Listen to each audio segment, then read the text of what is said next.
चलो गए देखो, मध्यकालीन भारत के अंतर्गत हम लोगों ने मुगल वंश को कंप्लीट कर लिया है। मध्यकालीन भारत में देखिए, ये इंपॉर्टेंट टॉपिक आपके लिए प्रीलिम्स के लिए और साथ ही साथ मेंस एग्जामिनेशन में कंसेप्चुअल क्वेश्चन जितने भी आपके आते हैं। वैसे तो ये जो टॉपिक है ये आपका कवर होता है आर्ट एंड कल्चर में। आर्ट एंड कल्चर का टॉपिक है, मध्यकालीन भारत से ही स्टार्ट है। ठीक है, आप लोगों ने संगम युग भी पढ़ा होगा, अभी हम लोगों ने कवर नहीं किया है। वैसे आप लोगों ने अपनी तैयारी के दौरान संगम युग या संगम साहित्य जो दक्षिण भारत का है वो आप लोगों ने ऑलरेडी कवर किया होगा। उसी से आगे निकलकर हम देखेंगे बेसिकली हमारा भक्ति सूफी ट्रेडिशन जो शुरू होता है, भक्ति सूफी आंदोलन जो शुरू होता है आपके मध्यकालीन भारत में। इससे बहुत सारे क्वेश्चंस आपके प्री में भी पूछे जाते हैं और साथ ही साथ आपके मेंस एग्जामिनेशन में दोनों ही, चाहे वो आप स्टेट पीसीएस देने जाएं, यूपीपीएससी का एग्जामिनेशन या यूपीएससी का एग्जामिनेशन देने जाएं, इन दोनों ही जगह पर आपसे फैक्चुअल एज वेल एज आपसे different types of conceptual questions पूछे ही पूछे जाते हैं। क्लियर है? तो ये टॉपिक आपके लिए बहुत इंपॉर्टेंट है। आप लोग जानते ही हैं कि हिस्ट्री में जो मेन एग्जामिनेशन का एग्जामिनर का फोकस रहता है वो आपके आर्ट और कल्चर पे रहता है।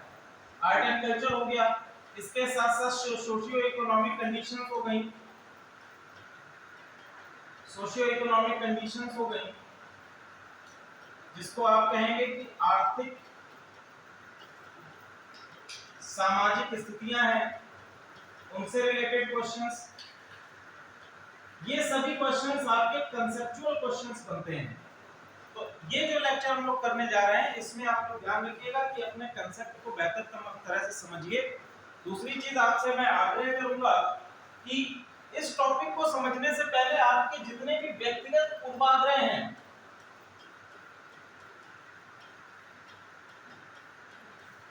व्यक्तिगत पूर्वाग्रह को पूरी तरह से आप लोग नल एंड वॉइड करके बैठिएगा क्लास में, क्योंकि कई सारी धार्मिक चीजों के बारे में बात करेंगे। सूफी और भक्ति जब हम लोग पढ़ेंगे तो इसमें धार्मिकता का काफी जगह पर हम लोग कंसेप्चुअल डिस्कशन करेंगे। तो आप लोग थोड़ा सा अपना व्यक्तिगत पूर्वाग्रह जो धर्म के विषय में है उस चीज को थोड़ा निकाल के बैठिए, एक न्यूट्रल ग्राउंड पर होके बैठिएगा, तो ये कंसेप्ट आपको ज्यादा बेहतर समझ में आ पाएगा।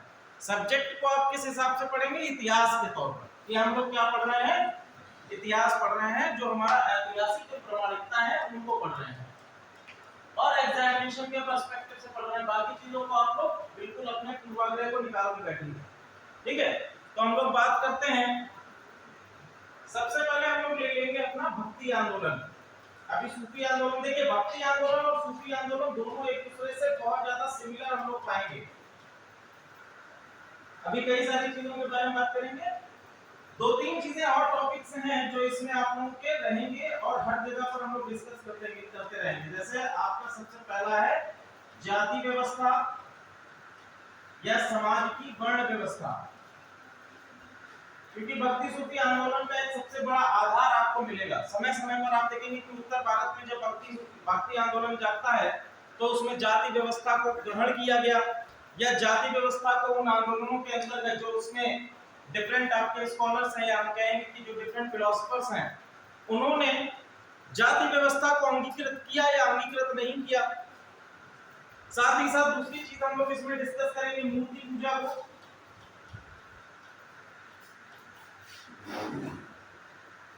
ठीक है, मूर्ति पूजा ये भी आपका एक टॉपिक आ जाएगा। जैसे हम लोग जब निर्गुण और सगुण को पढ़ेंगे तो निर्गुण में कहते हैं कि ईश्वर क्या है? निराकार है, ईश्वर का कोई आकार नहीं है, उसको मूर्ति पूजा नहीं कर सकते हैं। तो वो आपका कंसेप्ट आ जाएगा कि किन किन लोगों के द्वारा मूर्ति पूजा को एक्सेप्ट किया गया है और किन के द्वारा मूर्ति पूजा को एक्सेप्ट नहीं किया गया है। ये चीज हम लोग कर लेंगे। इसके साथ साथ जो हमारा ज्ञान और कर्म है,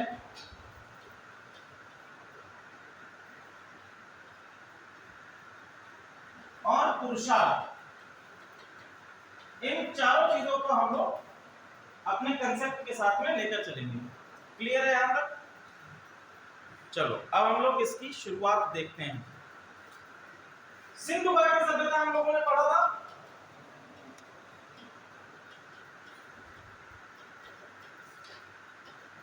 सिंधु घाटी सभ्यता पढ़ा था। सिंधु घाटी सभ्यता में अगर हम रिलीजन को पढ़ें या सिंधु घाटी सभ्यता में धार्मिक भावनाओं को पढ़ें तो धार्मिक भावनाओं के विषय में क्या अवधारणा हमारी निकल के आती है? सिंधु घाटी सभ्यता में हमने कहा कि भैया सिंधु घाटी सभ्यता से प्राप्त दो चार जैसे, एक हमने कहा कि मातृ देवी का जो हमें मातृ देवी की जो मूर्ति प्राप्त होती है, पहला ये हो गया। दूसरा हमने कहा कि जो हमें पशुपतिनाथ की जो सील प्राप्त होती है या मोहर जो प्राप्त होती है, इन दो आधारों पे हमने कह दिया कि बेसिकली यहाँ पर जो है रिलीजियस फॉर्म की बात करें तो हम कहेंगे मातृ देवी की उपासना कर रहे हैं, या सिंपल हम कह सकते हैं कि मूर्ति पूजा के उपासक हैं। मूर्ति पूजा की उपासना क्या है? ट्रेडिशनल फॉर्म में हमें इंडस वैली सिविलाइजेशन या हड़प्पन सिविलाइजेशन में देखने को प्राप्त होती है। दूसरा हमने कहा कि पशुपतिनाथ, जिसको किसके साथ में जोड़ा गया है? जिसको जोड़ा गया है शैव संप्रदाय के साथ में। किसमें जोड़ा गया है? शैव संप्रदाय के साथ में जोड़ दिया गया कि भैया देखो पशुपतिनाथ की सील है, उसमें एक व्यक्ति को किसमें दिखाया गया है? योगी की मुद्रा में दिखाया गया है। योग की मुद्रा में दिखाया गया, और योग की मुद्रा में दिखाया होने का आशय हमने ये निकाला कि ये किसका? ये रिप्रेजेंट करता है शिव को या शैव को रिप्रेजेंट करता है। अभी इसकी प्रामाणिकता हम लोग देखेंगे किस तरह से अलग अलग आपके शैविज्म या वैष्णविज्म कैसे आया। ठीक है, तो इसको हमने कह दिया कि भैया शिव को रिप्रेजेंट कर रहा है। इससे आगे जब हम आए तो हम कहां पहुंचे? वैदिक काल में। अब वैदिक काल की रिलीजियस सेक्ट की जब हम बात करें या रिलीजियस फैक्टर्स की बात करें तो यहां हमको देखने को मिलता है बहुईश्वरवाद। क्या देखने को मिलता है? बहुईश्वरवाद है।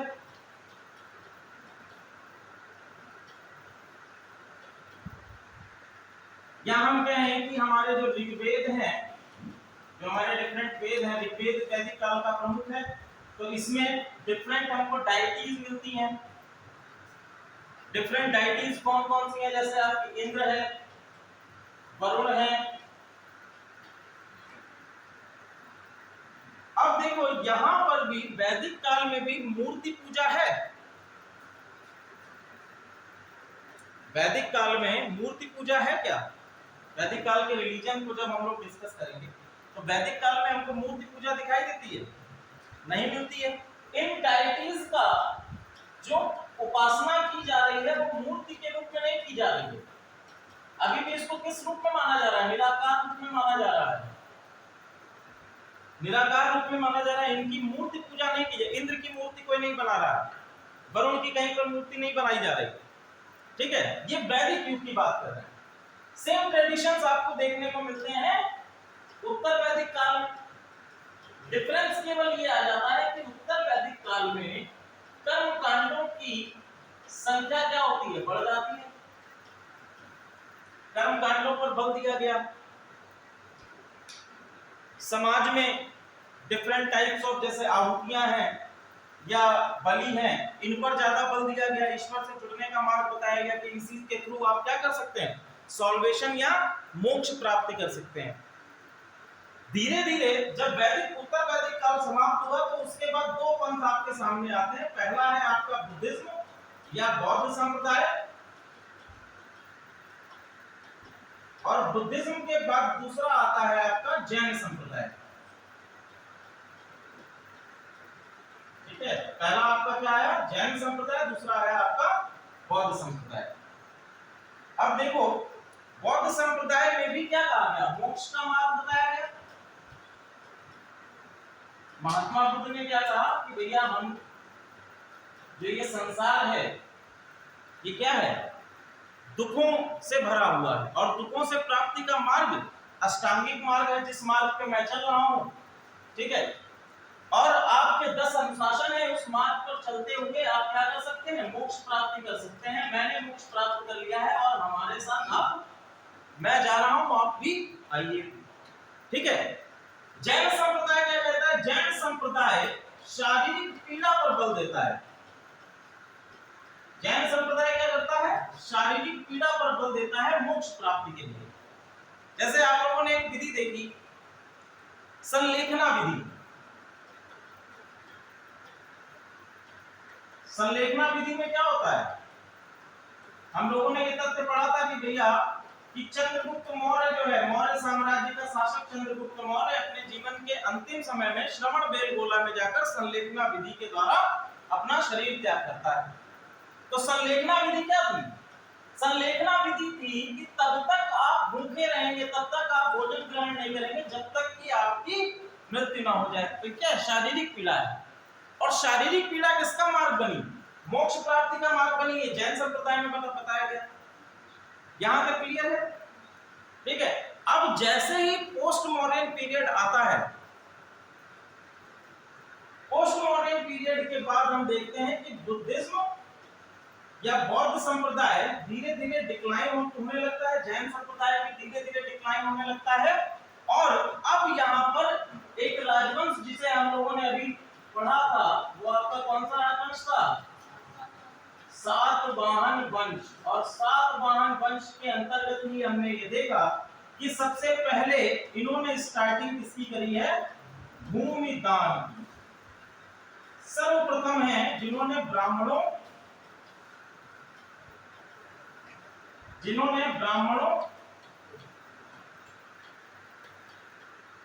साथ ही साथ बौद्ध और जैन, इन दोनों को ही क्या किया है? लैंड ग्रांट्स करी है या भूमि दान करी है सातवाहन वंश के अंतर्गत। ठीक है। तो सातवाहन वंश के अंतर्गत ही हमने कहा था कि इन्होंने भैया वर्ण व्यवस्था को पुनः समाज में लागू कर दिया। ठीक है, क्लियर है यहां तक? ये किसका पालन करते थे? ब्राह्मण धर्म का पालन करते थे। देखिए, ब्राह्मण कोई धर्म नहीं है, ना ही कोई जाति है ब्राह्मण। टोटल आपके हमारे वेदों में भी, उपनिषद और वेदों में भी आपके डिफरेंट 17 टाइप्स ऑफ धर्म बताए गए हैं, जिसमें एक ब्राह्मण भी है।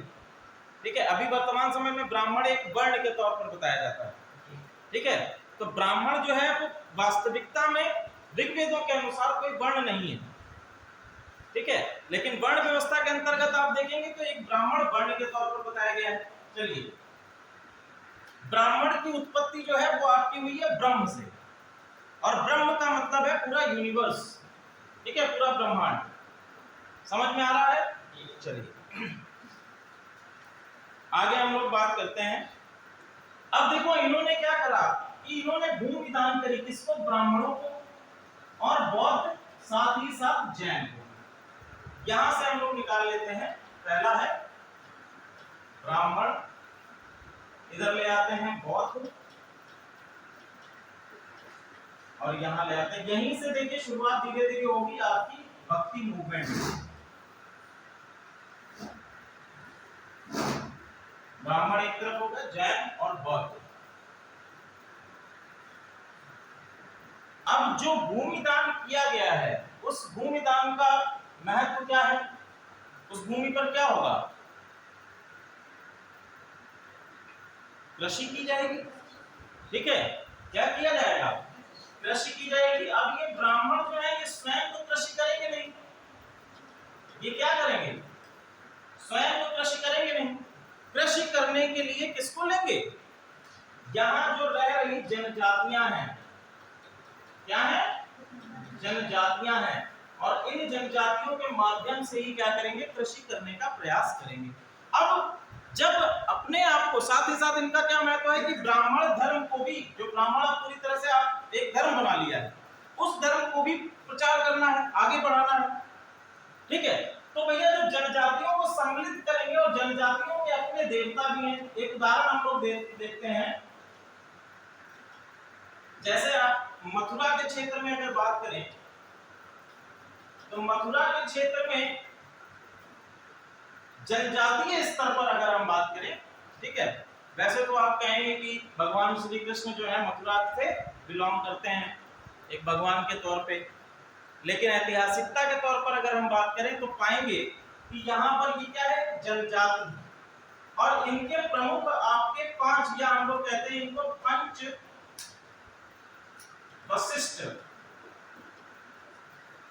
विशिष्ट नायक के तौर पर माना गया है। और ये पंच विशिष्ट नायक कौन कौन है? पहले हैं आपके वासुदेव कृष्ण, संकर्षण, जिनको बलराम के तौर पर आप लोग देखते हैं। इसके बाद है आपके प्रद्युम्न, श्यामव है। फिर है आपके प्रद्युम्न और अनिरुद्ध। तो मथुरा के क्षेत्र में आपके ये क्या है, मथुरा के क्षेत्र के प्रमुख जनजातियों के प्रमुख है, और इनकी उस क्षेत्र में उपासना, उस समय उपासना के प्रमुख हैं, सबसे ऊपरी स्तर पर हैं। तो इनको उस क्षेत्र के लोग, उस क्षेत्र की जो जनजातियां हैं वो आपकी मान रही है। ठीक है, अब देखिए बेसिकली आपका जो, अगर हम सिंपली वैष्णविज्म की बात करें या वैष्णव संप्रदाय की बात करें, तो वैष्णव संप्रदाय किससे संबंधित है? विष्णु से संबंधित है। ठीक है, यहां पर है मथुरा क्षेत्र में है वासुदेव कृष्ण, जो कि जनजातियों के उपासक हैं, जो जिनकी उपासना किसके द्वारा, यहाँ पर रह रही जनजातियों के द्वारा की जा रही है। दूसरे आपके हैं इन्हीं से रिलेटेड नारायण, यस, दूसरे कौन है? नारायण है, इन्हीं से रिलेटेड। अब नारायण जो है ये कहां से बिलोंग करते हैं? ये हिमालय क्षेत्र से बिलोंग करते हैं भैया, हिमालय के तलहटी क्षेत्र से बिलोंग करते हैं, हिमालय के तलहटी क्षेत्र से बिलोंग करते हैं। और इनका मुख्य कार्य क्या है? चरवाहा, या हम कह सकते हैं कैटल फार्मिंग। अभी आप लोग देखते हैं ना कि भैया कृष्ण जो है किससे जुड़े हुए हैं? ग्वाला के तौर पर माना जाता है, कैटल फार्मिंग से जुड़े हुए माना जाता है, माखन, दूध, दही सब इनके साथ में जोड़ा जाता है।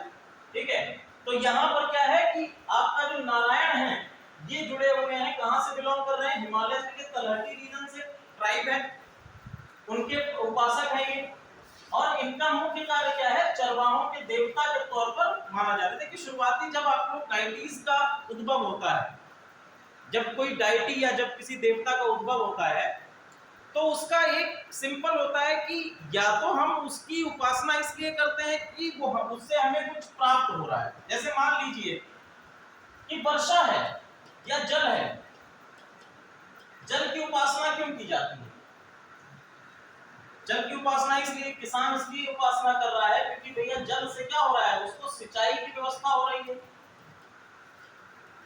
उसकी फसल के लिए इंपॉर्टेंट है जल। उसने देखा अग्नि एक बड़ा रुद्र रूप धारण कर उसकी फसलों को जला दे रही, तो डर के मारे उसके सामने झुक गया, उसकी डायटी करने लगा, पूजा करने लगा, उपासना करने लगा। ठीक है, तो इस तरह से डिफरेंट डायटीज या डिफरेंट जनजातियों के अंतर्गत अलग अलग देवताओं का उद्भव हुआ।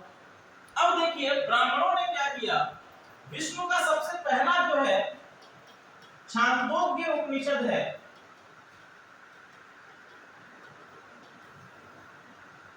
छांदोग्य उपनिषद। अब जब जनजातियों को आप अपने साथ में ले रहे हैं तो जनजातियों के देवताओं को भी तो सम्मिश्रण करना पड़ेगा, उनके देवताओं को आप छोड़ नहीं सकते। अगर देवताओं को छोड़ देंगे तो उनके ट्रेडिशंस क्या होंगे? खत्म हो जाएंगे, वो आपके साथ जुड़ेंगे नहीं। तो इसलिए उन्होंने कहा कि विष्णु, कि भैया वासुदेव कृष्ण,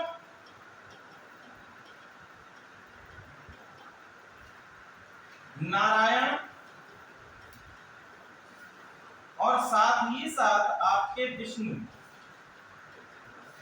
ये तीनों क्या है? एक। अब चूंकि प्रमाणिकता आ गई, विष्णु का नाम दे दिया गया और साथ ही साथ इनके अवतारों की भी बात कर दी गई, और एक अवतार के तौर पे बुद्ध को भी मान लिया गया कि बुद्ध भी इनके क्या है? अवतार है। और आने वाले भविष्य में अब एक और अवतार आएगा, कल्कि का अवतार आएगा, ये बात कह दी गई। तो ये अब क्या हो गया? ये अब इस्टेब्लिश हो गया, इसको एक प्रमाणिकता मिल गई, इसको एक दर्शन मिल गया। दर्शन क्या होगी? फिलॉसफी मिल गई। और फिलॉसफी कहां से ली गई? उपनिषद या हमारे जो वेद हैं, जो आपके धार्मिक ग्रंथ हैं, उनसे इसको एक प्रमाणिकता या एक आधार प्राप्त हो गया। ये क्या बन गया? वैष्णव संप्रदाय। क्या बन गया? यही क्या है? वैष्णव संप्रदाय। जो वैष्णविज्म हम लोग बात करते हैं, यही क्या है? वैष्णव संप्रदाय। क्लियर है यहां तक? चलिए अब हम लोग बात करेंगे कि भैया वैष्णव संप्रदाय एस्टैब्लिश हो गया। अब हम लोग बात करेंगे कि हमारा इसी में ही ब्राह्मण में ही एक और है शैव संप्रदाय, जिसको हम लोग कहते हैं या शैविज्म कहते हैं। या हम क्या कहते हैं? शैविज्म कहते हैं, शैव संप्रदाय। तो हमने सिंधु घाटी सभ्यता के अंतर्गत देखा था, इंडस वैली सिविलाइजेशन में देखा था कि पशुपतिनाथ है जिनको शिव के तौर पर माना गया है और जिनको किस मुद्रा में दिखाया गया है? योग की मुद्रा में दिखाया गया है। देखिए सभी धर्मों में, आप चाहे बौद्ध परंपरा की बात करें, जैन परंपरा, इन्होंने योग पर अधिक बल दिया है। या वर्तमान समय में आप लोग नाथ परंपरा को देखेंगे, नाथ संप्रदाय एक संप्रदाय है, उत्तर प्रदेश में है, अभी बताएंगे उसको, महाराष्ट्र से जिसकी शुरुआत होती है। इन्होंने भी किस पर बल दिया? योग पर बल दिया। ठीक है, योग पर बल देने का मतलब क्या है? कि आप योग के माध्यम से क्या कर सकते हैं? मोक्ष की प्राप्ति कर सकते हैं, ईश्वर के साथ में जुड़ सकते हैं। ठीक है, ईश्वर के साथ में जुड़ सकते हैं। इसके अंतर्गत देखो, इसमें योग में बताया गया कि भैया देखो, आपके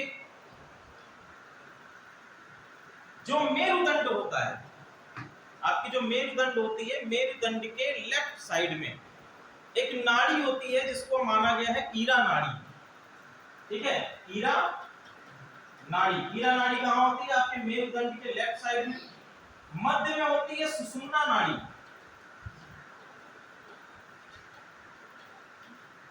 मध्य में क्या होता है? सुषुम्ना नाड़ी। और सुषुम्ना नाड़ी के बाद राइट में होती है पिंगला नाड़ी।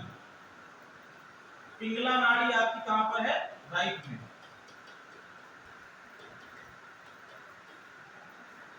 ठीक है, तो योग के अंतर्गत बताया गया है कि जब आप योग की मुद्रा में बैठते हैं तो ईरा नाड़ी और पिंगला नाड़ी ये आपस में क्या होती है? समन्वय स्थापित करती हैं और जागृत करती हैं किसको? जो आपकी मध्यम नाड़ी है, सुषुम्ना नाड़ी को जागृत करती हैं। और इससे आपके शरीर के ब्रह्मरंध्र जो है, ब्रह्मरंध्र, ये ओपन हो जाते हैं। और फिर धीरे धीरे हमारे मेरुदंड में चक्रों की, चक्र, शक्तिमान देखा था? तो शक्तिमान जब बैठता था तो उसके चक्र, ठीक है, तो उसको कहते हैं ब्रह्मरंध्र, खुल जाते हैं। और अंत में क्या होता है? अनहद नाद। अंत में क्या होगा? अनहद नाद। और इसके बाद आपको ईश्वर की प्राप्ति हो जाएगी, ज्ञान की प्राप्ति हो जाएगी और आप मोक्ष प्राप्त कर पाएंगे।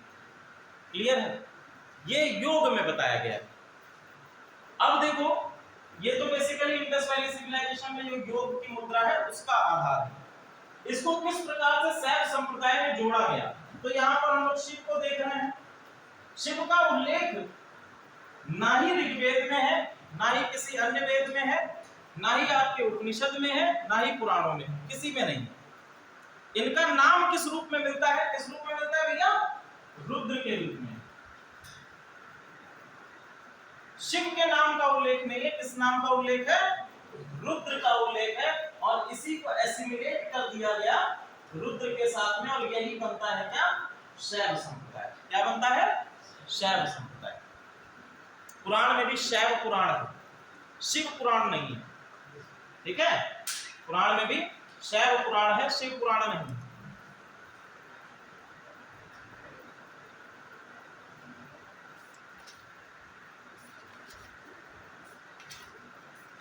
यहां तक समझ में आ रहा है? देखो, इंपॉर्टेंट टॉपिक है आपका।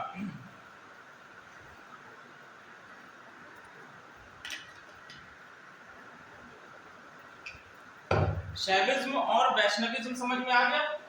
आगे इसी आधार पर बात होगी। शैविज्म समझ में आ गया, वैष्णविज्म समझ में आ गया। अब हम बात करते हैं किसकी, आपके बौद्ध। इसमें भी देखना भक्ति कैसे आएगी।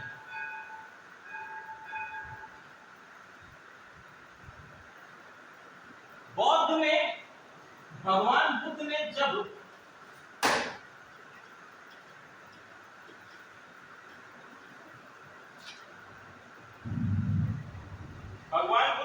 देह त्याग किया तो उस समय पर जो संप्रदाय था वो है आपका हीनयान। कौन है? हीनयान। एक और पंथ है बौद्ध धर्म से ही संबंधित, कौन सा? महायान। एक है हीनयान और एक है महायान। तो भैया जब इन्होंने देह त्याग किया तो इन्होंने कहा कि आप अष्टांगिक मार्ग और साथ ही साथ जो हमारे द्वारा सुझाए गए 10 अनुशासन हैं, इन्होंने कहा अष्टांगिक मार्ग पे चलते रहिए और हमारे द्वारा सुझाए गए जो 10 अनुशासन हैं उनको आप मान लीजिए और उसके द्वारा मैंने मोक्ष प्राप्ति करी है और आप भी, मैं जा रहा हूं और आप भी हमारे मार्ग पर चलते हुए आ जाइए, आप सांसारिक दुखों से मुक्ति पा जाएंगे। क्लियर है? तो ये क्या कहता है? ये हीनयान कहता है। धीरे धीरे ये सिंपल क्या है कि भक्ति नहीं है, हीनयान के अंतर्गत भक्ति नहीं है, भक्ति का भाव नहीं होता है। अभी मैं समझाऊंगा कि भक्ति का भाव कैसे नहीं है। दूसरा है आपका महायान। महायान कहता है कि आप उपासना करिए, किसकी? बोधिसत्व की उपासना करिए, बोधिसत्व की उपासना करिए और बोधिसत्व की उपासना से आप मोक्ष की प्राप्ति कर सकते हैं। आपको भगवान बुद्ध की तरह कष्ट झेलने या इतने दिन तक तपस्या करने की आवश्यकता नहीं है। आप बोधिसत्व की उपासना करके मोक्ष की प्राप्ति कर सकते हैं। तो यहां पर क्या हो गया? ये क्या होगी? भक्ति होगी। उदाहरण के तौर पर समझिए कि मैं आपसे ये कह दूं या कोई भी आपका गुरु आपसे ये कह दे कि आप पढ़ाई लिखाई छोड़ दो और हमारी उपासना करना शुरू कर दो, नाम रटना शुरू कर दो, आप यूपीएससी पास हो जाएंगे। ठीक है? वो कहते हैं कि आप यूपीएससी पास हो जाएंगे, बस नाम रटना शुरू कर दो। तो क्या ऐसा हो सकता है? ठीक है? तो ऐसा नहीं हो सकता। ठीक है? तो यहाँ पर जो है महायान के अंतर्गत बोधिसत्व की उपासना की बात कहेगी। यही क्या है? यहाँ पर बौद्ध धर्म में भी हम देखेंगे कि भक्ति का जो कॉन्सेप्ट है वो लागू। हीनयान और महायान में यही डिफरेंस है कि हीनयान में बात करी जाती है कि भगवान बुद्ध के द्वारा सुझाए गए जो मार्ग हैं उन पर आप चलते रहें और उससे आप मोक्ष की प्राप्ति करें, ईश्वर के साथ जुड़ें। और जबकि महायान में कहा जाए कि बोधिसत्व की उपासना करके आप उनके साथ जुड़ सकते हैं, मोक्ष की प्राप्ति कर सकते हैं। क्लियर है यहां तक? चलिए अब हम बात करेंगे जैन संप्रदाय की। जैन संप्रदाय के सबसे पहले तीर्थंकर कौन है? ऋषभदेव। लेकिन हमारे किसी भी जो जैन धर्म के जितने भी साहित्य हैं उनके अंतर्गत आपके शुरुआत के 15 जो तीर्थंकर हैं उनका किसी प्रकार का उल्लेख मिलता नहीं है, इनकी प्रमाणिकता हमें नहीं मिलती है। हालांकि जैन धर्म के जो डिफरेंट आपके संत हैं उन्होंने क्या किया है कि डिफरेंट तीर्थंकरों को ऋषभदेव तक खींच के ले गए हैं, लेकिन केवल और केवल 23वें और 24वें तीर्थंकर, 23वें तीर्थंकर कौन हुए हैं? पार्श्वनाथ। और 24वें कौन हुए हैं? महावीर स्वामी। इन्हीं का हमें प्रमाणिकता मिलती है, इन दोनों की प्रमाणिकता हमें प्राप्त होती है। बाकी आपके पहले 15 की तो प्रमाणिकता है नहीं और बाकी बचे हुए जो है 22वें तक, वहां तक भी हमें प्रमाणिकता प्राप्त नहीं होती है। तो ये एक उदाहरण है कि किस प्रकार से जैन संप्रदाय में भी शुरुआती जो आपके हैं 2 महावीर स्वामी और पार्श्वनाथ को छोड़ दें, यदि बाकी आप बात करें तीर्थंकरों की तो वहां पर भक्ति का भाव फिर से मिल जाता है। ठीक है? अब हम बात करेंगे क्योंकि भक्ति आंदोलन है तो सबसे पहले ये भी हम लोग बात कर लें कि भैया भक्ति होती क्या है। भक्ति क्या होती है? बताओ।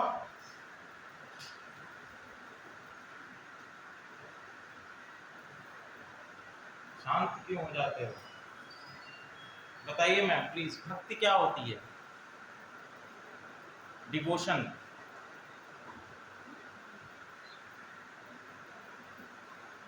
नहीं पता?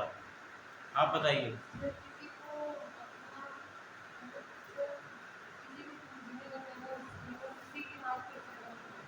उसी के मार्ग पर चलने लगना। आप बताइए मैम प्रकाशिनी।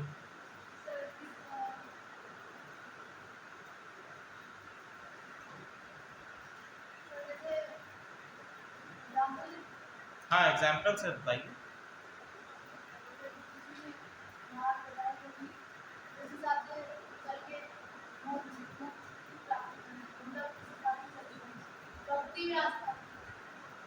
भक्ति में आस्था, आस्था में भक्ति। आप बताइए मैम, आप बताओ सर।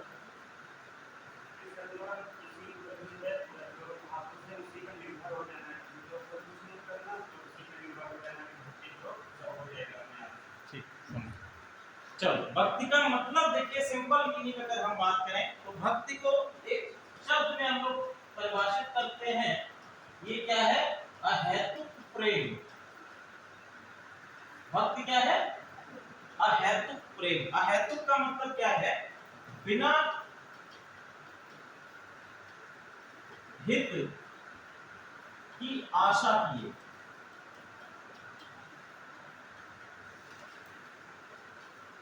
ये प्योर मीनिंग है किसका? भक्ति का। ठीक है, भक्ति का प्योर मीनिंग क्या है? कि आप बिना हित की आशा किए क्या कर रहे हैं?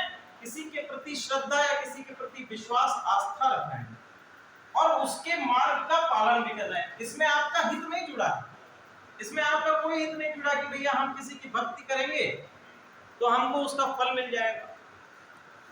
ठीक है, अगर हम हित की बात करने लगेंगे, ठीक है, तो वहां पर वो भक्ति नहीं रह जाएगी। फिर वो क्या हो जाएगा? फिर वो हो जाएगा कर्म।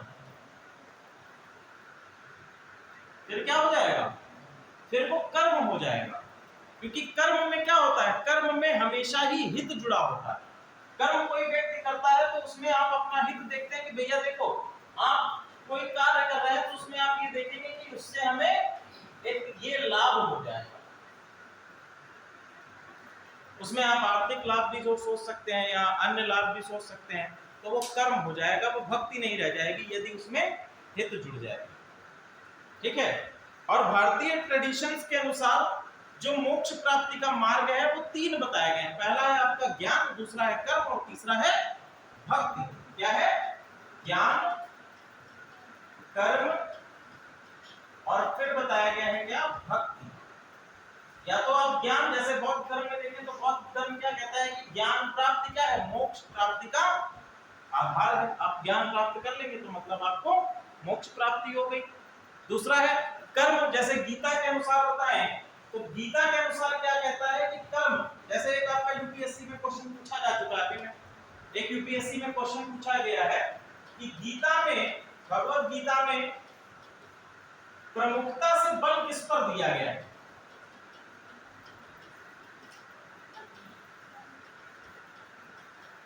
किस पर दिया गया है? ठीक है, तो चार ऑप्शन दिए गए। पहला आपको दिया गया कर्म, दूसरा दिया गया ज्ञान, तीसरा दिया गया है भक्ति और चौथा दिया गया था उपरोक्त में से कोई नहीं।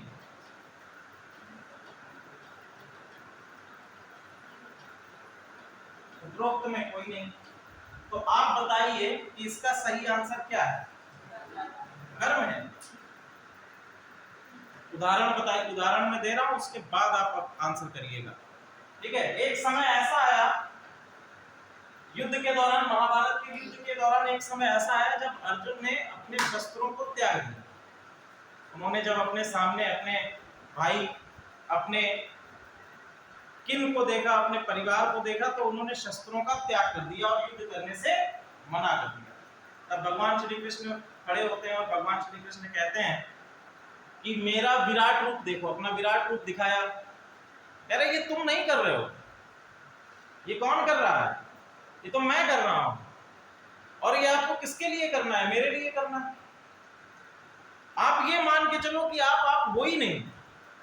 अर्जुन से उन्होंने कहा कि आप ये मान के चलो कि तुम स्वयं में कुछ नहीं हो, आप बस ये धनुष बाण उठाओ और बाण चलाओ, किस पे लग रहा है किस पे नहीं लग रहा है इस बात को छोड़ दो।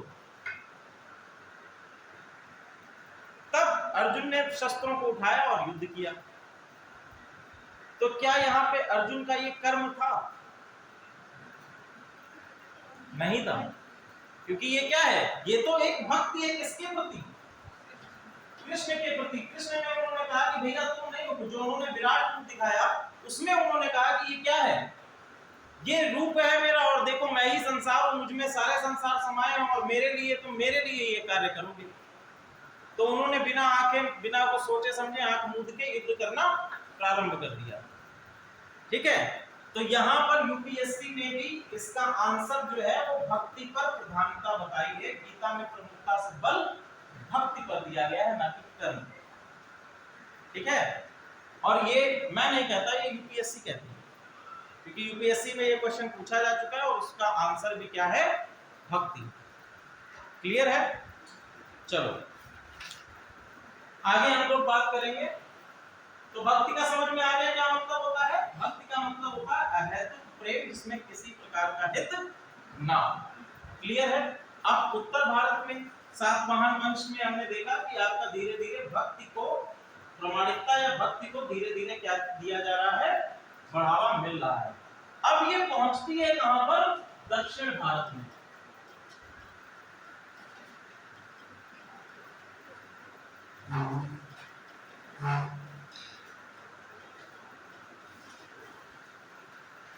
संप्रदाय हमने बता दिया आपको किस प्रकार से आए हैं। संप्रदाय किस प्रकार से? आपके शैव संप्रदाय, आपके वैष्णव संप्रदाय का उदय हुआ। बौद्ध धर्म में किस प्रकार से भक्ति जुड़ी है, जैन धर्म में भक्ति किस प्रकार से जुड़ी। अब दक्षिण भारत की अगर हम बात करें, दक्षिण भारत में तमिलनाडु के क्षेत्र में 6th सेंचुरी एडी, तमिलनाडु में 6th सेंचुरी एडी से लेकर आपका 10th सेंचुरी एडी तक हमारा ये मूवमेंट है।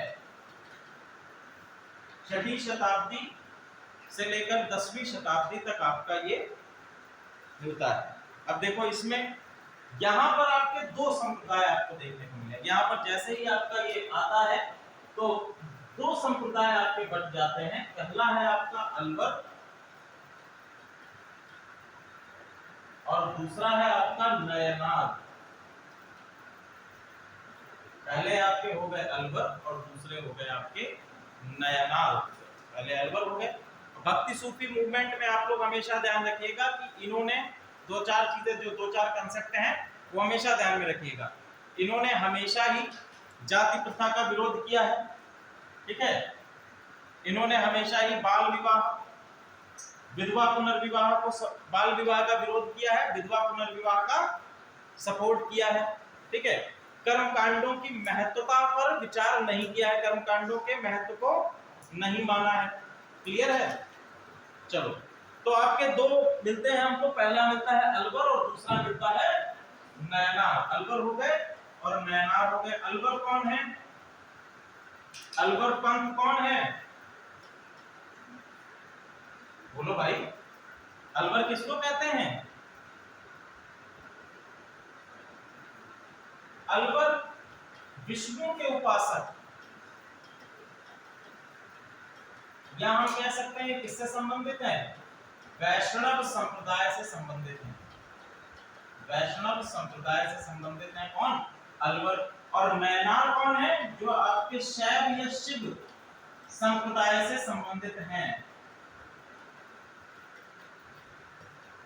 शैव या शिव संप्रदाय से संबंधित है। ये क्वेश्चन बहुत ही फैक्चुअल है और आपके डिफरेंट वनडे एग्जामिनेशन में भी पूछा जाता है कि भैया अलवर संत किस संप्रदाय से संबंधित है। तो सिंपल आप लोग बताएंगे कि अलवर संत वैष्णव संप्रदाय से संबंधित है, ये विष्णु के उपासक है। क्लियर है? दूसरा आपसे पूछा जाता है कि नयनार सेंट्स किस संप्रदाय से संबंधित है। तो नयनार सेंट्स आपके शिव संप्रदाय या शैव संप्रदाय से संबंधित है। ये आपका वनडे एग्जामिनेशंस में क्वेश्चन पूछा जाता है। क्लियर है यहां तक? चलिए, टोटल आपके 12 अल्बर सैंड्स मिलते हैं। 12 नंबर इनका 12 है। अल्बर सैंड्स का नंबर कितना है? 12 है। और 63 नैनार सैंड्स हैं टोटल। ठीक है, 63 आपके क्या है? नैनार सैंड्स टोटल है।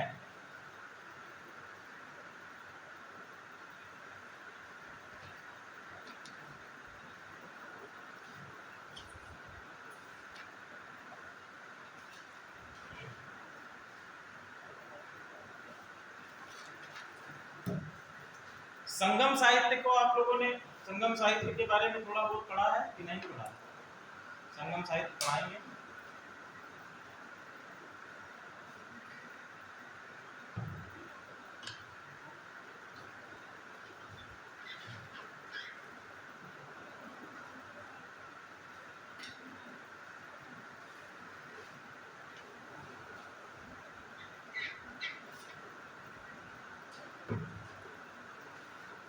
अब देखो भैया, यहां पर क्लियर है। नैनार हो गए, अल्बर हो गए, और अल्बर और नैनार ये दोनों ही बौद्ध तथा जैन पंथ विरोधी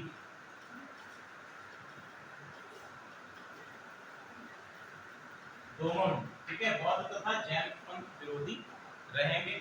इनके द्वारा मूर्ति पूजा को अपनाया नहीं गया। ठीक है, मूर्ति पूजा को अपनाया नहीं गया। जब गुप्त काल की बात आती है, जब हम लोग गुप्त काल को पढ़ेंगे तो गुप्त काल में आप देखेंगे कि सर्वाधिक मंदिरों का निर्माण कराया गया था। साथ ही साथ गुप्त काल के अंतर्गत मूर्ति पूजा को प्रचारक तौर पर या प्रमाणिक तौर पर उत्तर भारत तथा दक्षिण भारत दोनों ही जगहों पर लागू किया गया।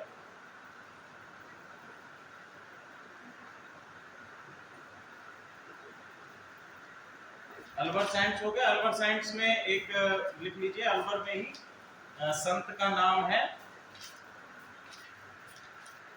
अंदाल। अंदाल अल्बर में ही लिख लीजिए, अंदाल महिला अल्बर संत।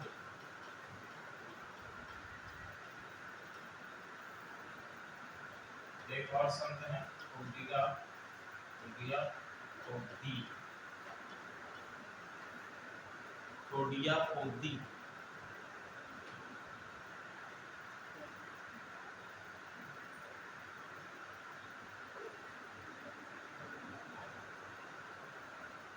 ओडिया नहीं, थोडराती पोदी है, इसको लिखिएगा थोडराती पोदी, थोडराती पोदी। ये भी अल्बर संत हैं। ठीक है, और अल्बर संतों ने जो साहित्य लिखे हैं उनको नाम दिया गया है नललिया दिव्य प्रबंधम। दिव्य प्रबंधम। क्लियर है? ये क्वेश्चन आपसे पूछा जाता है कि महिला अल्बर संत कौन है। ठीक है, तो आप लोग नाम याद रखिएगा, थोडराती पोदी और अंदाल, ये महिला अल्बर संत के तौर पर मानी जाती है। ठीक है, ये महिला अल्बर संत हैं। इसके साथ साथ इनके जो आपके कंपाइलेशंस हैं उनको क्या नाम दिया गया है? तो उनका नाम है नललिया दिव्य प्रबंधम, या सिंपल आप इसको कह सकते हैं, इनको कहा गया है प्रबंधम। ठीक है, ये हम लोग संगम साहित्य के अंतर्गत पढ़ेंगे कि कौन कौन से प्रबंधम लिखे गए हैं। ठीक है, और किस प्रकार से जो आपके देखो डिफरेंट, जब हम लोग दक्षिण भारत की बात करेंगे तो दक्षिण भारत में जो लेखनी है वो मुख्यतः दो चीजों पर आधारित थी। भक्ति के आने से पहले जो उत्तर भारत से भक्ति का आदान प्रदान हुआ, संगम साहित्य के संगम इसीलिए कहा जाता है क्योंकि उस समय दक्षिण भारत के ट्रेडिशंस जो कल्चर है और साथ ही साथ जो साहित्य है और उत्तर भारत का जो ट्रेडिशन कल्चर और साहित्य है वो क्या हुए, एक दूसरे से मर्ज हुए, इसीलिए इसको क्या कहा गया? संगम। संगम का मतलब क्या होता है? मिलन होना, ठीक है, मिलन होना। तो मिलन यहाँ पर किसका हो रहा है? ट्रेडिशंस का मिलन हो रहा है, कल्चर्स का मिलन हो रहा है, भाषा का मिलन हो रहा है। तमिल भाषा आपकी है, संस्कृत भाषा है, इनका क्या हो रहा है? मिलन हो रहा है। कई सारे तमिल लिटरेचर्स को संगम साहित्य के दौरान संस्कृत में अनुवाद किया गया और संस्कृत के लिटरेचर्स को तमिल भाषा में अनुवाद किया गया, ठीक है। तो ये क्या है? संगम है, मिलन है, इसीलिए इसको संगम साहित्य कहा गया। अब यहाँ पर संगम साहित्य भक्ति साहित्य के आने से पहले दो चीजों पर आधारित था। पहला था प्रेम और दूसरा था आपका प्रशस्ति। प्रशस्ति बेसिकली किसके लिए थी? राजा के लिए थी। और प्रेम बेसिकली किसके लिए था? प्रेम आपका ईश्वर के लिए। अभी हम लोग ईश्वर के प्रति प्रेम, और जब हम लोग इसकी पराकाष्ठा को देखेंगे तो उसमें आएगा रहस्यवाद, ठीक है। उसमें क्या आएगा? रहस्यवाद आएगा, मिस्टिसिज्म आएगा। इसमें आप लोग डिफरेंट पोएट्स को पढ़ते हैं, हजारी प्रसाद द्विवेदी हैं, ठीक है, और आपके रविंद्रनाथ टैगोर हैं, इनको भी पढ़ते हैं आप लोग। हिंदी साहित्य के अंतर्गत रहस्यवाद में पढ़ते हैं, तो वहां पर आप लोग पढ़ेंगे, ठीक है। तो प्रबंधम इनको किसके द्वारा लिखा गया? अंदाज महिला संतोष ने ईश्वर के प्रति प्रेम, और यही प्रेम जो है किसके साथ में जुड़ जाता है? भक्ति के साथ में जुड़ जाता है जब भक्ति आंदोलन शुरू होता है, ठीक है। प्रशस्ति आप लोगों को पता ही है, प्रशस्ति मतलब क्या है? राजा के बारे, राजा की बढ़ाई या राजा की योग्यता। क्लियर है यहां तक? चलिए, इसी तरह से नैनार में भी लिख लीजिए करायकल अम्मियार। करायकल अम्मियार,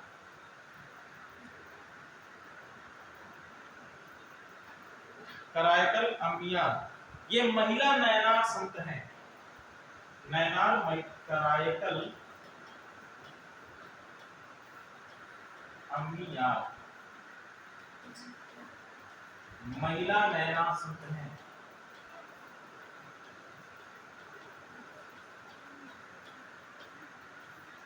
और इनकी जो रचनाएं हैं, इनका जो संकलन है, उसको कहा जाता है तेवरम, ठीक है। उसको क्या कहा गया है? तेवरम। रुद्र रौद्र रूप में है ना, तो तेवरम से संबंधित आप लोग ऐसे याद रखिएगा। तेवर, तेवर क्या होता है? रुद्र रूप होता है ना, तो उससे संबंधित रखिएगा कि भैया ये शिव से शैव संप्रदाय संबंधित है, तो डायरेक्टली किससे? नैनार से संबंधित है। तेवरम इसको कहा गया है, ठीक है। अपार, संबंधर और सुंदरर, अपार, संबंधर, सुंदरर, ये तेवरम के मुख्य रचनायक माने जाते हैं। अपार, संबंधर, सुंदरर, अपार हो गए, संबंधर और सुंदरर, ये तेवरम के रचनाकार के तौर पर माने जाते हैं। यहां तक क्लियर हो गया? चलो, अब धीरे धीरे ये विकसित होता हुआ पहुंचता है महाराष्ट्र के क्षेत्र में। ये भक्ति में ही चल रहा है, धीरे धीरे कहां पहुंचता है? महाराष्ट्र में। और महाराष्ट्र में प्रतिपादन होता है महाराष्ट्र धर्म का। इसका प्रतिपादन होता है महाराष्ट्र धर्म का। अब महाराष्ट्र धर्म के अंतर्गत क्या बात करेंगे कि भैया कि यहाँ पर कहा गया कि एक रूपता है, चाहे कि एक रूपता है, इनको एक नाम दे दिया गया, क्या? मराठी। क्या नाम दे दिया गया? मराठी। एक पहचान, एक आपकी एकता की भावना क्या है? मराठी है, ठीक है। इसमें देखिए महाराष्ट्र धर्म में ही, महाराष्ट्र धर्म में ही कहा गया है कि हम मूर्ति पूजा को एक्सेप्ट करेंगे, मूर्ति पूजा को एक्सेप्ट करेंगे, मंदिरों को भी एक्सेप्ट कर लिया, और इन्होंने जाति व्यवस्था के साथ समझौता। जाति व्यवस्था में हमको क्या देखने को मिलेगा? एक समझौता देखने को मिलेगा कि भैया क्या है?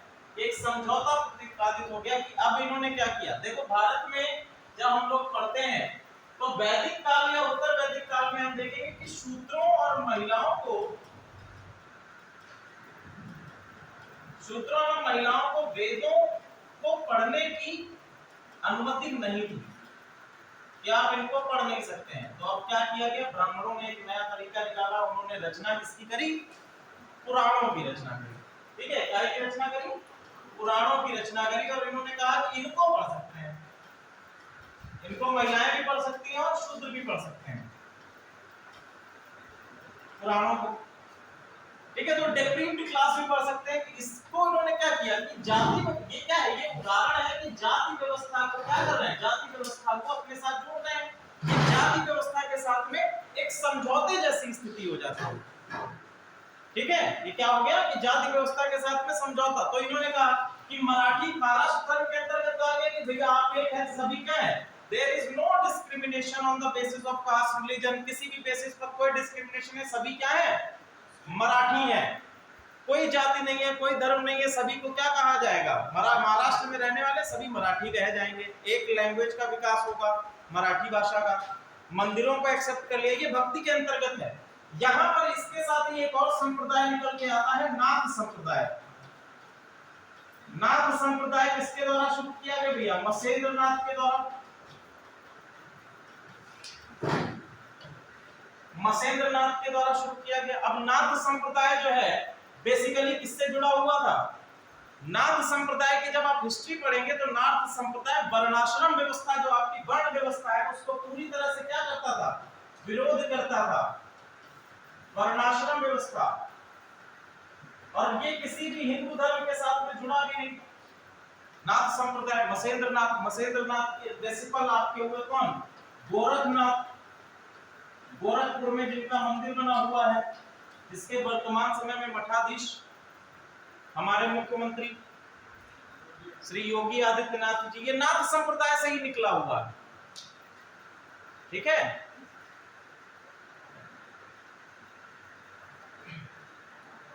नाथ संप्रदाय महाराष्ट्र से आपका प्रफुल्लित हुआ, उसके बाद धीरे धीरे ये उत्तर प्रदेश और उत्तर भारत के क्षेत्रों में पहुंचा। तो महाराष्ट्र धर्म हो गया, महाराष्ट्र धर्म के अंतर्गत क्या क्या चीजें हो गई, चलो इसमें हम लोग पढ़ेंगे कौन कौन से वो निकले हुए महाराष्ट्र धर्म के अंतर्गत। महाराष्ट्र धर्म में ही शिवाजी ने आगे चलकर, देखो शिवाजी ने भी अपनी सेना के अंतर्गत जो निम्न क्लास के लोग हैं, जो आपके दलित डेप्रीव्ड क्लास के लोग हैं, उनको सम्मिलित किया अपनी सेना में। जैसे आप मावली है और कुनबी है, मावली और कुनबी। मैंने आपको बताया था कि आपके शिवाजी के गुरु, जो आध्यात्मिक गुरु हैं, कौन है, हाँ? आपको मैंने बताया था कि शिवाजी के दो गुरु थे, एक आपके पॉलिटिकल, हाँ,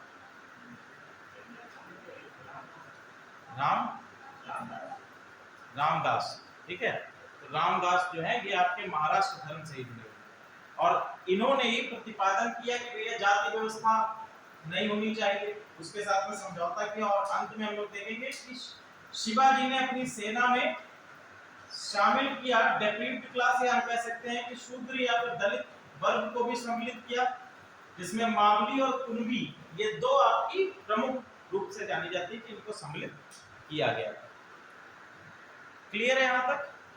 अब देखो ये धीरे धीरे फिर से कहां पर पहुंचता है, उत्तर भारत के क्षेत्र में पहुंचता है। और इसको उत्तर भारत में ले जाने के लिए सबसे महत्वपूर्ण जो भूमिका प्ले करते हैं वो आपके पहले हैं आदि शंकराचार्य,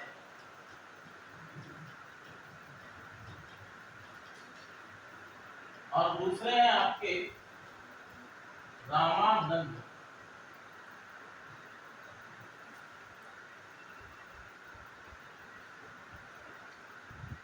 ठीक है, रामानंद को कह सकते हैं कि रामानंद भक्ति, रामानंद के बारे में कहा जा सकता है कि भक्ति आंदोलन को उत्तर भारत में लाने का श्रेय इनको दिया जाता है। ठीक है, उत्तर भारत में भक्ति आंदोलन को लाने का श्रेय किसको दिया जाता है, रामानंद को दिया जाता है। भारत में जब उत्तर भारत में आया तो उत्तर भारत में इसका स्वरूप थोड़ा सा चेंज हो गया। देखो भक्ति आंदोलन हम देख रहे हैं, पहले शुरुआत होती है यहां से, यहां पर देखो केवल और केवल उपासना की प्रकृति बदल रही है।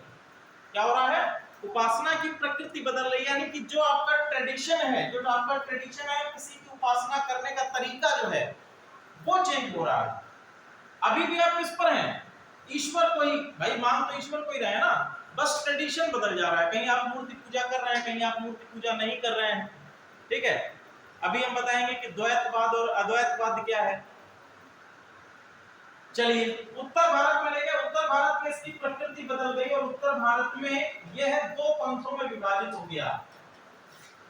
भक्ति आंदोलन जो है दो पंथों में बटा, और इसको हम लोग एक को कहते हैं सगुण और दूसरे को हम लोग कहते हैं निर्गुण।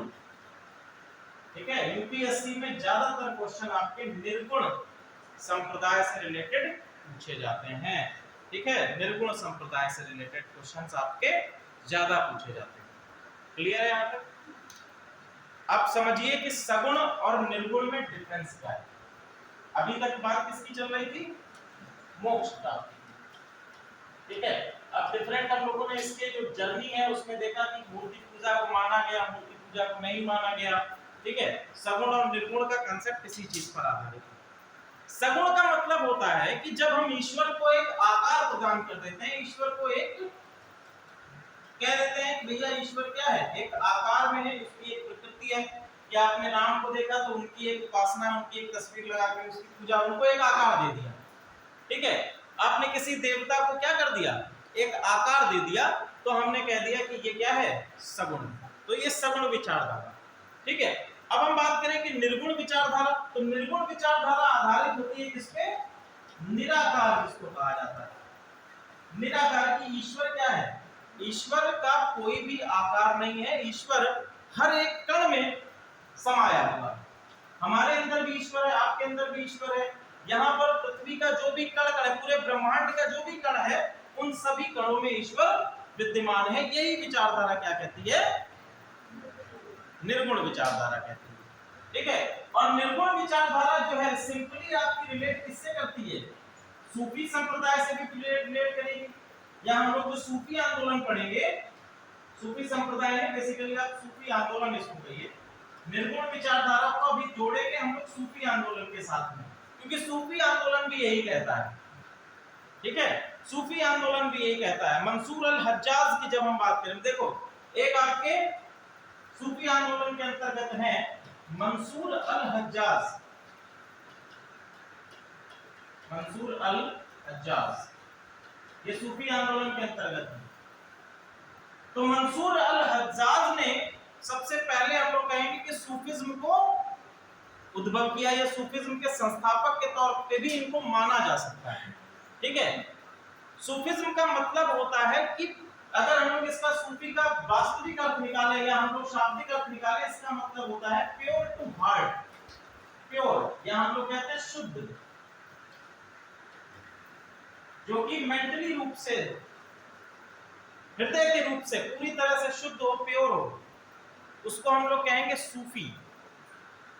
एक और इसका है मतलब कि भैया ये जो जब भारत में आए या फिर हम लोग सिंध के प्रांत में आए, तो ये धारण करते थे भूल, जिसको कहा जाता था सूफ।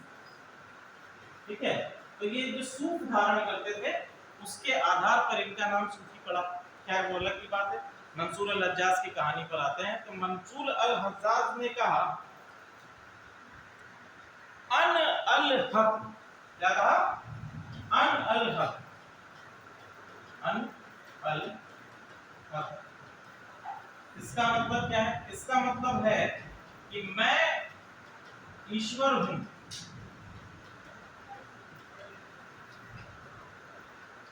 इन्होंने क्या कहा? मंसूर अल हज्जाज ने कहा कि भैया मैं ही खुदा हूं, मैं ही ईश्वर हूं, अनल हक बोला। ठीक है, तो भैया जब इन्होंने ये कहा तो इस्लाम में बेसिकली क्या है कि आप खुद को ईश्वर नहीं बता सकते। तो उस समय का जो शासक था उन्होंने इनको बुलाया, बोले हमारे पास आओ, क्या कहते घूम रहे हो? अनल हक, अनल हक, आप खुद ही को ईश्वर बता रहे हो। ठीक है, तो इन्होंने कहा बिल्कुल ऐसा ही है। बोले ऐसा कैसे हो सकता है? आज जब तुमको माफ करे दे रहे हैं, अब आगे से ऐसा मत कहना, ऐसा कह के चले गए। लेकिन इन्होंने और बड़े स्तर पर अनल हक की चीज को बताना शुरू कर दिया लोगों को कि मैं ही ईश्वर हूं। इनकी बात को लोग समझ नहीं पा रहे थे। राजा ने इनको फिर से शासक ने बुलाया, शासक ने इनको बुलाकर बोले अब बताओ क्या कह रहे हो। तो फिर से बोले कि अनहलक मैं ही ईश्वर हूँ। तो सबसे पहले उन्होंने उनकी जीभ कटवा दी, बोले अब कैसे बोलोगे।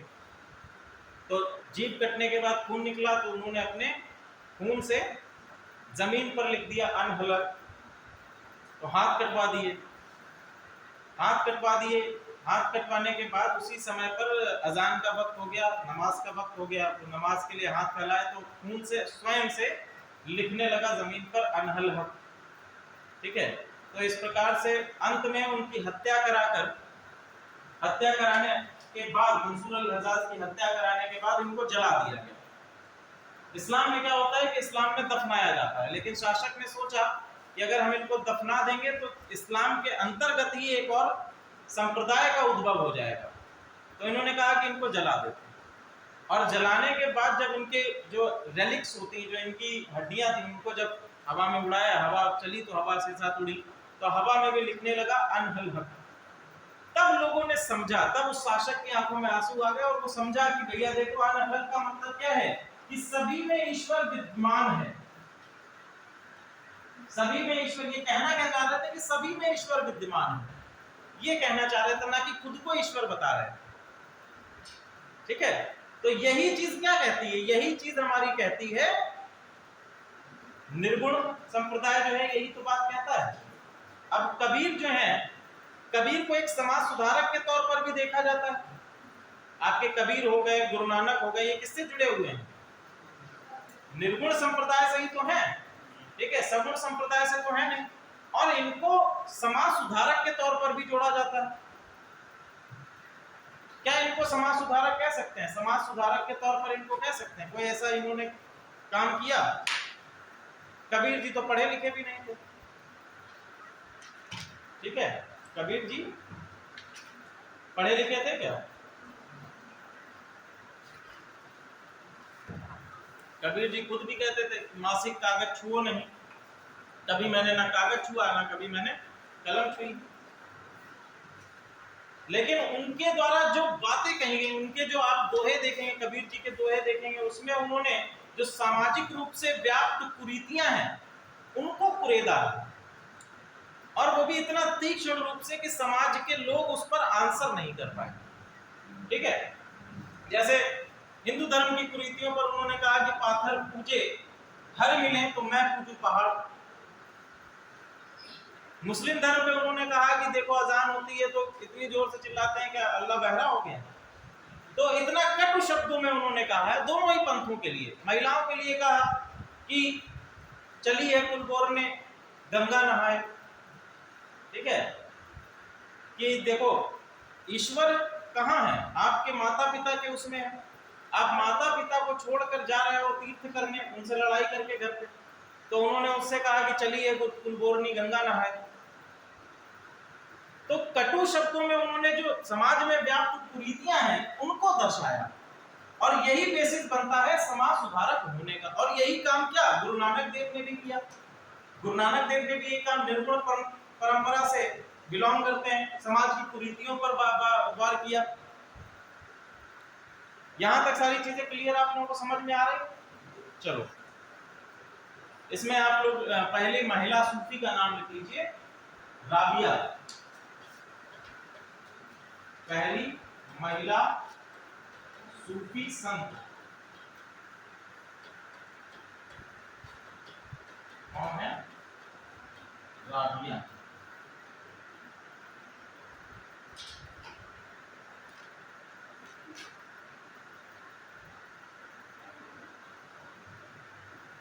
सगुण और निर्गुण में फर्क समझ में आ गया आपको?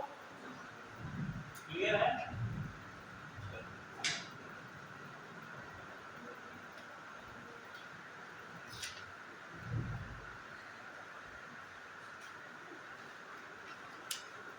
एक और चीज समझ लीजिएगा कि भक्ति में, भक्ति बराबर वालों के बीच में नहीं हो सकती है।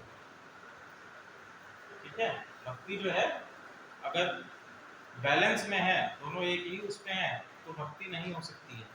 भक्ति में किसी एक का सुपीरियर होना आवश्यक है। ठीक है, भक्ति में किसी एक का सुपीरियर होना आवश्यक है। देखो, दो सहपाठी बैठे हो, बोली मेरा जाप करो, तो क्या करने लगोगे? कहोगी तो मेरा नाम लेने लो। 2 बार सुबह उठ के मेरा नाम लिया करो, शाम को सोते समय मेरा नाम लिया करो। तो ऐसा नहीं हो सकता। भक्ति में क्या होता है कि सुपीरियरिटी आवश्यक है। तो यहाँ पर भक्ति आंदोलन में एक ध्यान रखिएगा कि भक्ति आंदोलन में हमेशा एक आइडेंटिटी को, एक डाइटी को एक से ऊपर दिखाया गया। क्लियर है? चलिए, अब इसमें यहाँ तक हम लोग पहुंच गए भक्ति आंदोलन के अंतर्गत। एक और लिख लीजिए, वीर शैव आंदोलन या लिंगायत आंदोलन। वीर शैव आंदोलन या लिंगायत आंदोलन दक्षिण भारत से संबंधित है। वीर शैव आंदोलन, जिसको हम लोग कहेंगे लिंगायत आंदोलन।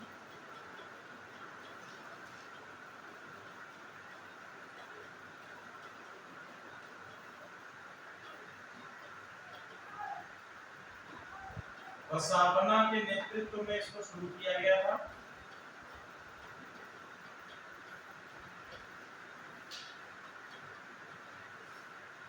वसावना के नेतृत्व में इसको शुरू किया गया था 12th सेंचुरी एडी में।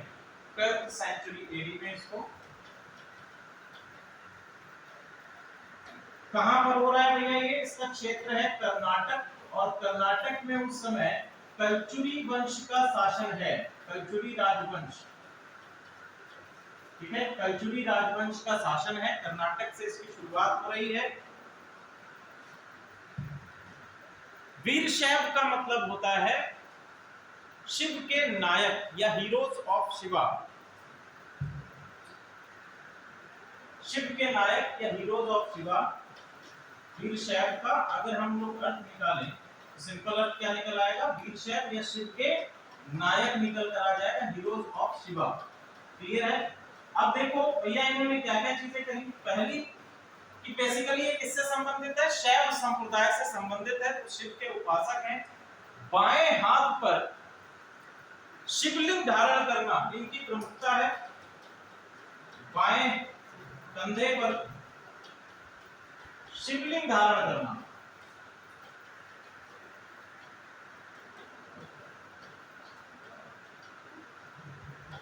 शिवलिंग की उपासना। शिव के रूप में उपासक किससे हैं? शिवलिंग के हैं, जो शिव का रूप मानकर ये उपासना कर रहे हैं शिवलिंग की। साथ ही साथ इनके द्वारा, ये एक ऐसी संप्रदाय है जिनके द्वारा क्रियाकर्म के लिए दफनाने की विधि अपनाई गई है। लिंगायत में क्या है? दफनाने की विधि अपनाई गई है। और इसमें इनका ये मत है कि दफनाने के बाद ये क्या है? शिव के साथ में एक हो जाएंगे, शिव के साथ जुड़ जाएंगे, शिव के साथ एक हो जाएंगे। पुनर्जन्म पर प्रतिबंध है। पुनर्जन्म के कंसेप्ट को ये नहीं मान रहे हैं। पुनर्जन्म की अवधारणा इनके द्वारा नहीं मानी गई है, ध्यान रखिएगा। इसके साथ साथ जाति प्रथा को नहीं माना है। लिंगायत में जाति प्रथा को नहीं, जाति प्रथा, बाल विवाह, इन दोनों का विरोध है। और विधवा पुनर्विवाह का समर्थन है। विधवा पुनर्विवाह का समर्थन।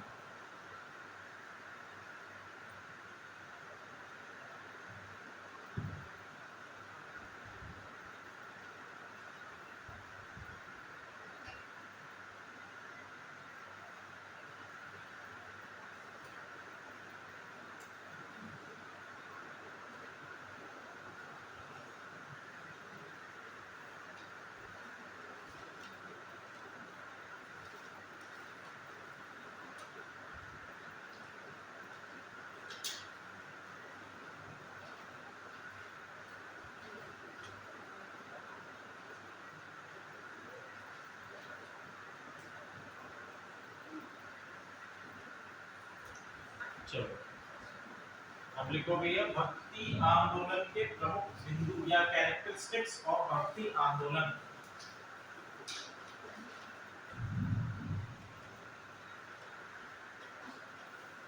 कैरेक्टरिस्टिक्स ऑफ भक्ति मूवमेंट।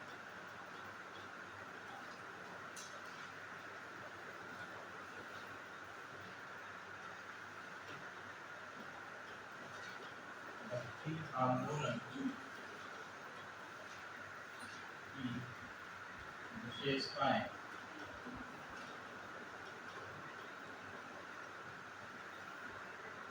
क्लियर? भक्ति आंदोलन की विशेषताओं में सबसे पहला इन्होंने क्या किया है कि ईश्वर की एकरूपता के बारे में बात करी। ईश्वर की एकरूपता।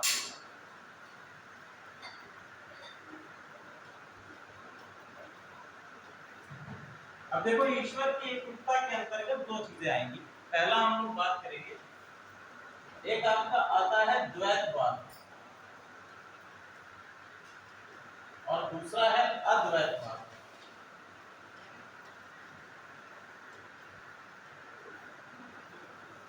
इसको हम लोग कहते हैं डुअलिज्म, नॉन डुअलिज्म।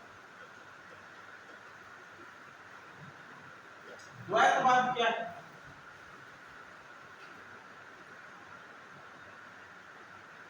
बताओ भैया।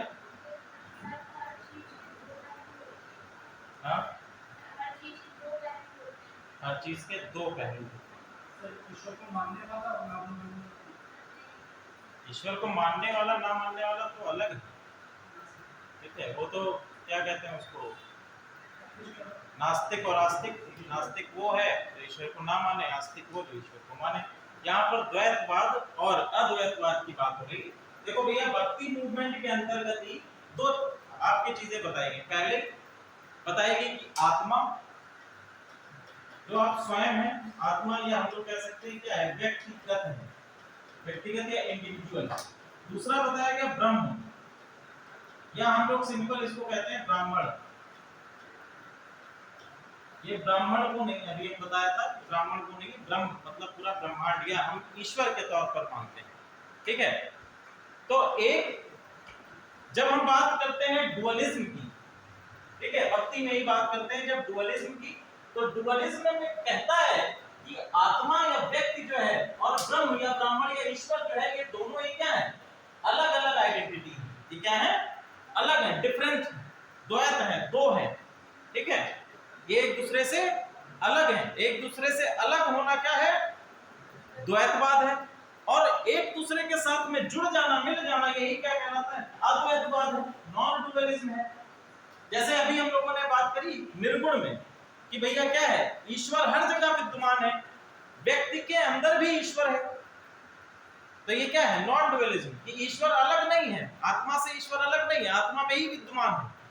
तो ये नॉन डुअलिज्म हो गया। यही आपका द्वैतवाद और अद्वैतवाद, ठीक है। तो ये बात हो गई। दूसरा क्या है, मोक्ष प्राप्ति आपका प्रमुख लक्ष्य है। मोक्ष प्राप्ति प्रमुख लक्ष्य के तौर पर,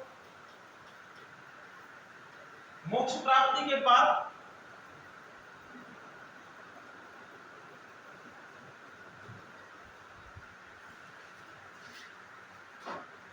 जाति प्रथा का विरोध लिख लीजिए, जाति प्रथा का विरोध।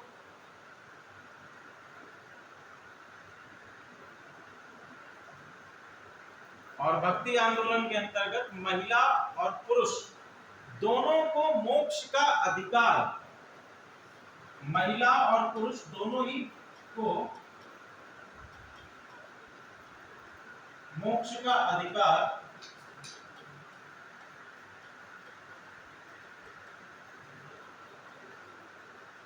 दोनों ही को मोक्ष का अधिकार बताया गया कि भैया हमको दोनों को ही मोक्ष का अधिकार प्राप्त है। क्षेत्रीय भाषाओं का प्रयोग, या हम कह सकते हैं भक्ति आंदोलन के द्वारा क्षेत्रीय भाषाओं का विकास सर्वाधिक हुआ। क्षेत्रीय भाषाओं का विकास सर्वाधिक हुआ। जितने भी आपके डिफरेंट दोहे लिखे गए, आप लोग देखेंगे कि अवधी भाषा में लिखे गए, ब्रज भाषा में लिखे गए, असमिया भाषा में, आप लोग नरसिंह मेहता को देखेंगे गुजरात में, तो उन्होंने गुजराती साहित्य में अपना योगदान दिया। वैष्णव जन तो तेने कहिए जे पीर पराई जाने रे, गांधी जी का जो सबसे पसंदीदा आपका भजन है, नरसिंह मेहता के द्वारा लिखा गया 12th सेंचुरी एडी में। पद्मावत की रचना मलिक मोहम्मद जायसी के समय में हुई, जो आपके रहस्यवाद के अंतर्गत आता है, ठीक है। रहस्यवाद को भी यहीं पर समझ लेते हैं, आ गया है ये भी, क्योंकि निर्गुण के साथ में ही जुड़ा हुआ है, ठीक है। और जब आप लोग सूफिज्म पढ़ेंगे तो वहां पर भी आ जाएगा रहस्यवाद। रहस्यवाद किसी को पता है, कोई टिप्पणी करेगा इस पे?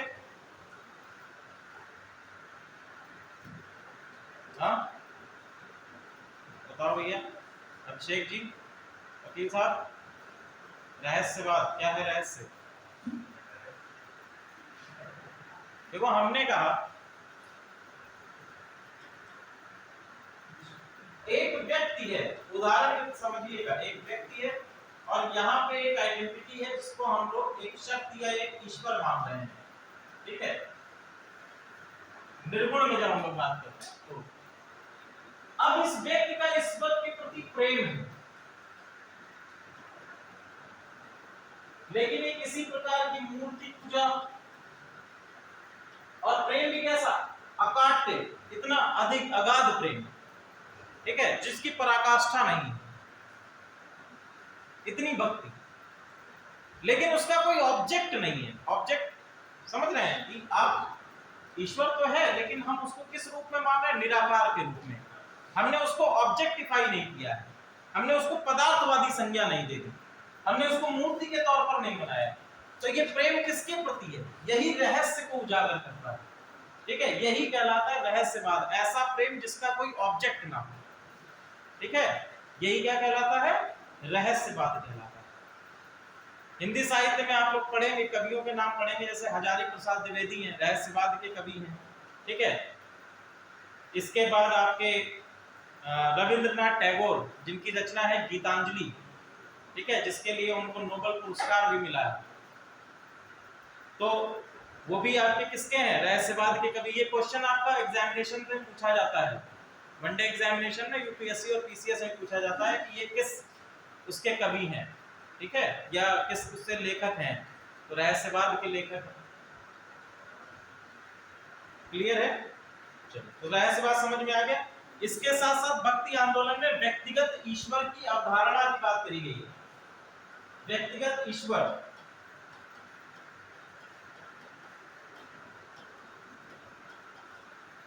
व्यक्तिगत ईश्वर की अवधारणा और साथ ही साथ गुरु की अवधारणा। आपको एक गुरु होना चाहिए जो कि आपको सही मार्ग दिखा सके, गुरु की अवधारणा। आप लोग देखेंगे भक्ति मूवमेंट में डिफरेंट, एक आपका पहले व्यक्ति आएगा, उसके बाद उसके शिष्य सभी आपको दिखाई देंगे, जैसे कबीर है, नानक है, एक शिष्य के तौर पर रामानंद के साथ में जुड़े थे, रामदास के साथ में जुड़े, वो आप लोग देखेंगे। चलो, क्लियर है? यहां तक आप लोगों को सारी चीजें क्लियर हैं? कोई डाउट अभी तक किसी प्रकार का?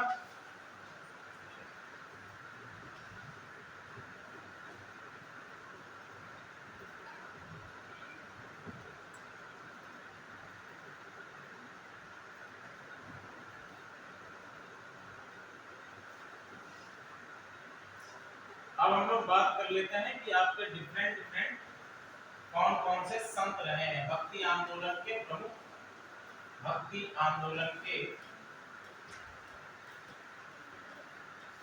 प्रमुख संत,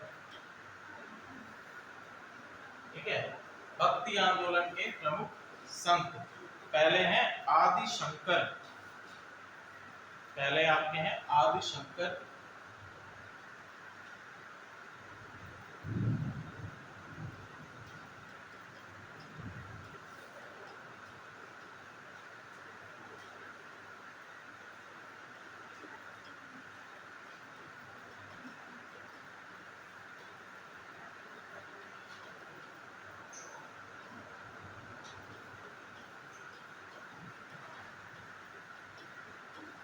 आदि शंकर को देखो किसके लिए जाना जाता है? वेदांत दर्शन के लिए जाना जाता है, वेदांता फिलॉसफी के लिए जाना जाता है। वेदांत फिलॉसफी या वेदांत दर्शन क्या है, इसको समझने का प्रयास करेंगे। हमने अभी बात करी थी कि कर्म, ज्ञान,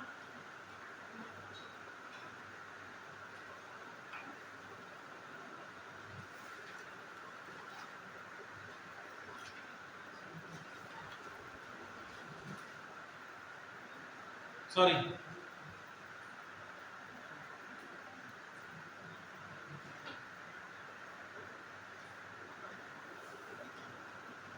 यज्ञ,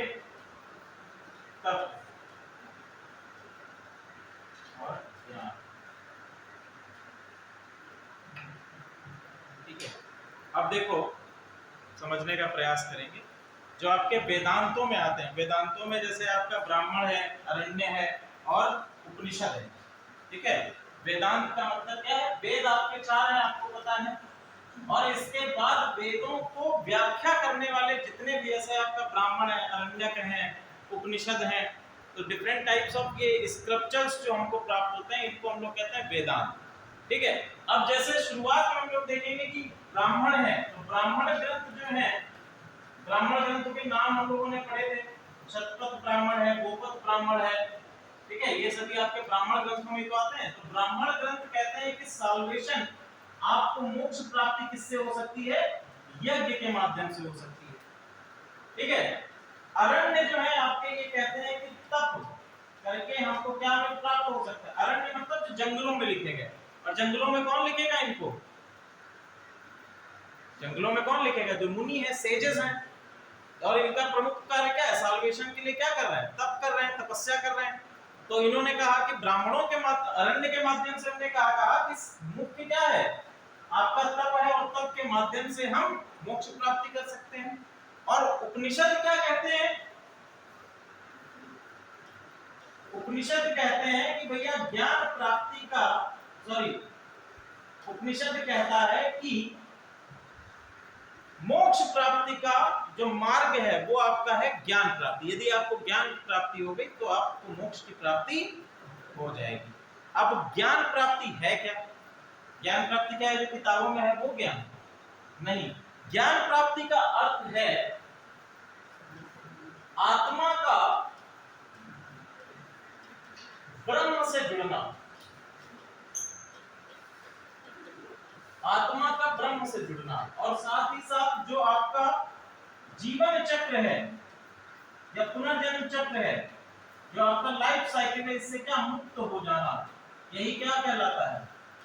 आपका ज्ञान की प्राप्ति। ज्ञान क्या है? आत्मा से ब्रह्म का जुड़ना, ये ज्ञान प्राप्ति को बताया गया। क्लियर है? और इसी के बेसिस पर आपकी फॉर्मुलेट होती है वेदांत फिलॉसफी, ठीक है, जो कि मुक्ति का मार्ग या मोक्ष का मार्ग बताती है। तो आदि शंकराचार्य वेदांत दर्शन से जुड़े हुए हैं। वेदांत दर्शन को 8वीं शताब्दी में ये लेकर आए, ठीक है। आगे हम लोग देखेंगे प्रतिपादन इनका वेदांत फिलॉसफी का स्वामी विवेकानंद के द्वारा भी किया गया। स्वामी विवेकानंद ने भी एक बड़े स्तर पर वेदांता फिलॉसफी को फॉलो किया था, फॉलोअर्स के तौर पर आप उनको देख सकते हैं। क्लियर है यहां तक? चलो, इसके बाद अगले हैं आपके रामानुज। नेक्स्ट है रामानुज।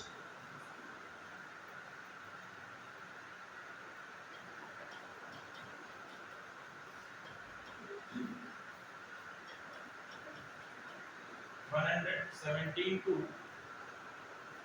1137 AD। रामानुज, इनका क्षेत्र है तमिलनाडु। जब हम लोग प्राचीन भारतीय इतिहास में संगम साहित्य, संगम एज को पढ़ेंगे, संगम युग को पढ़ेंगे, तो आप लोगों को इनके बारे में और जानकारी प्राप्त हो जाएंगे, और भक्ति सूफी मूवमेंट को और अच्छे तरह से आप लोग समझ पाएंगे, ठीक है। वैष्णव परंपरा से जुड़े हैं ये, वैष्णव परंपरा या वैष्णव संप्रदाय से।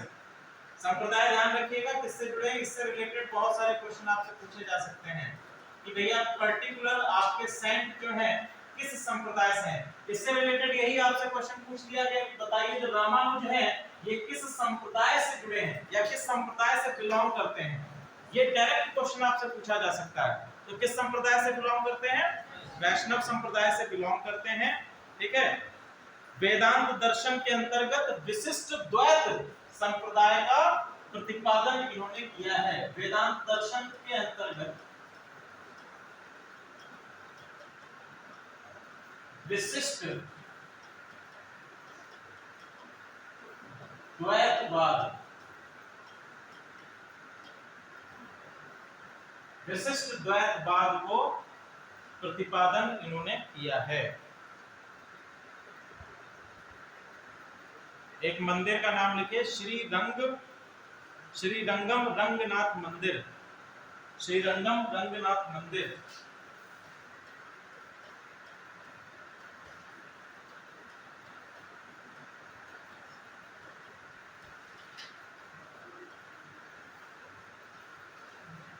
श्रीरंगम रंगनाथ मंदिर जो है ये आपका विशिष्ट द्वैतवाद से ही जुड़ा हुआ है, ध्यान रखिएगा। तमिलनाडु में स्थित है श्रीरंग रंगनाथ मंदिर। तो भैया जब आपका भक्ति काल आया तो भक्ति काल से ही हमारी जो मंदिर निर्माण की कला शैलियां हैं इनका भी विकास हुआ। मंदिर निर्माण की कला शैली भारत में कौन कौन सी हैं बताओ जरा। गांधार कला शैली, गांधार मंदिर निर्माण कला शैली, दूसरी है आपकी मथुरा निर्माण कला शैली, तीसरी है आपकी अमरावती, ठीक है, अमरावती स्कूल ऑफ आर्ट। तो ये आपकी जैसे ही जैसे हम लोग बात करेंगे कि हमारी भारत में भक्ति आंदोलन का विकास हुआ, भक्ति आंदोलन की उत्पत्ति हुई, तो धीरे धीरे मंदिर निर्माण की कला शैली भी अपने रूप में विकसित हुई। और गुप्त काल में इसका विकास सबसे प्रमुखता से हम लोग देखते हैं। गुप्त काल में सर्वाधिक मंदिरों का निर्माण हुआ।